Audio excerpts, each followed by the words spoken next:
ਰਾਗ ਸ੍ਰੀ ਰਾਗ। ਇਸ ਰਾਗ ਦਾ ਥਾਟ ਪੂਰਬੀ ਹੈ, ਜਾਤੀ ਔੜਵ ਸੰਪੂਰਨ ਹੈ। ਇਸ ਰਾਗ ਦਾ ਵਾਦੀ ਸਵਰ ਕੋਮਲ ਰਿਸ਼ਭ ਹੈ, ਸੰਵਾਦੀ ਸਵਰ ਪੰਚਮ ਹੈ। ਇਸ ਰਾਗ ਦੇ ਆਰੋਹ ਵਿੱਚ ਗੰਧਾਰ ਅਤੇ ਧੈਵ ਵਰਜਿਤ ਹਨ। ਇਸ ਰਾਗ ਦਾ ਸਮਾਂ ਸ਼ਾਮ ਦਾ ਹੈ। ਆਰੋਹ ਸਾ ਰੇ ਮਾ ਪਾ ਨੀ ਸਾ।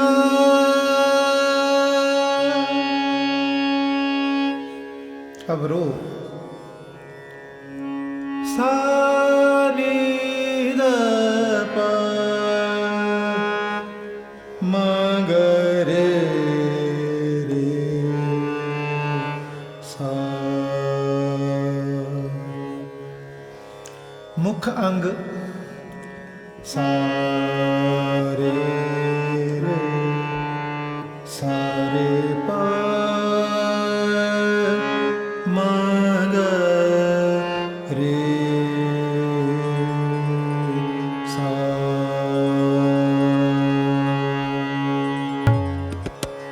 रे म प प म म ग ग रे रे रे सा सा सा सा सा।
मछली जा